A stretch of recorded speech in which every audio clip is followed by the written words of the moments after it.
Hello friends, welcome back to my channel. তোমরা সবাই কেমন আছো? আশা করছি সবাই বেশ ভালো আছো। আমরাও কিন্তু বেশ ভালো আছি।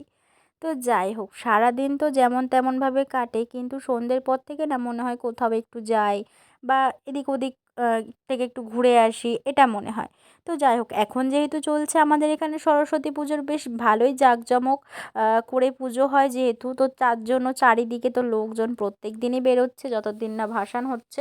তো যার কারণে দেখো, সরস্বতী পুজোর পরের দিন কিন্তু দেখো আমরাও বেরিয়েছিলাম একটু সন্ধ্যের পরে, যার জন্য রেডি হয়ে নিয়েছি। আর এখনও কিন্তু ঘড়ির কাঁটায় বেজে গিয়েছে ওই সন্ধ্যে 6:30 মতন। তো 6:30টায় বেরোবো বলে রেডি হয়েছি, কিন্তু বেরোতে বেরোতে ওই 7টা মতনই বেজে গিয়েছিল। আমি রেডি হলে কি হবে, শুভ রেডি হবে, তারপরে তো আমি বেরোবো না। তো সেদিনকেও পরেছিলাম এই পিওর সিল্ক শাড়িটার সাথে পরেছিলাম এই হোয়াইট কালারের সোয়েটারটা। তো এটা যেহেতু পাতলা, আর এখন যেহেতু আমাদের এখানে মোটামুটি বেশ ভালোই গরম পড়ে গিয়েছে, তার জন্য এইটা পরেই বেরিয়েছিলাম। আমার অনেক দিনের ইচ্ছে ছিল না আমি এইভাবে শাড়ি পরবো, মানে এই সোয়েটার টাইপের কিছু দিয়ে শাড়ি পরবো, পরে বেরোবো, এটা অনেক দিনকার ইচ্ছা ছিল। যাই হোক, সেই ইচ্ছেটা কিন্তু পূরণ হয়েও গেল। তো তারপরে এদিকটাতে দেখো, দেখতে দেখতে দেখো চলে আসলাম, একটা ঠাকুর দেখাও হয়ে গেল। আর এক একটা জায়গা এক এক রকমভাবে সাজানো রয়েছে, দেখতে এত ভালো লাগছিল না, মানে কি বলবো।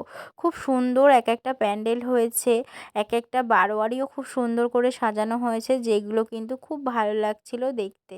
আর এক একটা প্যান্ডেলে গিয়ে সত্যি কথা বলতে লাইটিং দেখে তো মনই ভরে যাচ্ছিল। তারপরে অনেক কটা ঠাকুর দেখবার পরে চলে আসলাম, দেখো এখানে লেখা রয়েছে আমার প্রাণের শহর কৃষ্ণনগর।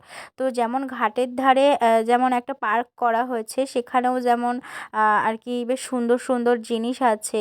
তারপরে আমাদের বাড়ির কাছেই রয়েছে আই লাভ কৃষ্ণনগর লেখা, আর এখানটাতে রয়েছে কিন্তু আমার প্রাণের শহর কৃষ্ণনগর এটা লেখা।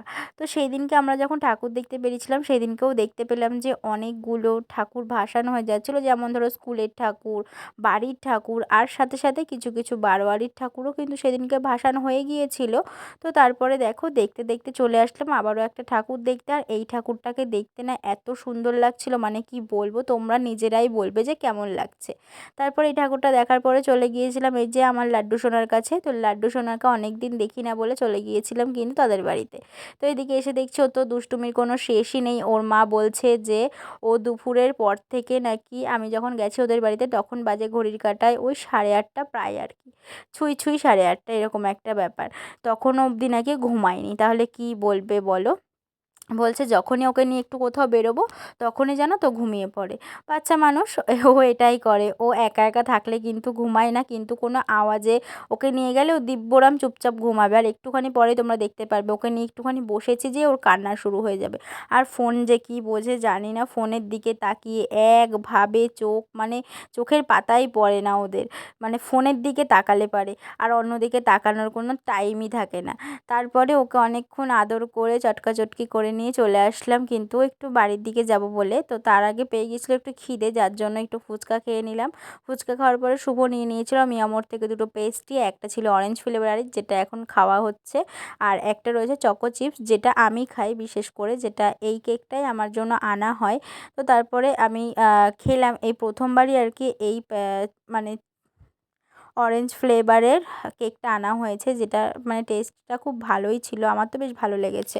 তো চলো, তারপরে আর কোনো ভিডিও করা হয়নি। আর এখন কিন্তু ঘড়ির কাঁটায় বেজে গেছে ওই 11:15 মতন। তো আমি বিছানায় উঠেও গেছি, শুয়েও পড়বো, চোখে আমি কিছু দেখতে পাচ্ছি না, মানে এতটা পরিমাণে ঘুম পেয়ে গিয়েছে আমার। তো চলো, আজকের ভিডিওটা এই অবধি থাকলো, দেখা হবে নেক্সট কোনো ভিডিওতে। এখনকার মতন সবাইকে টাটা।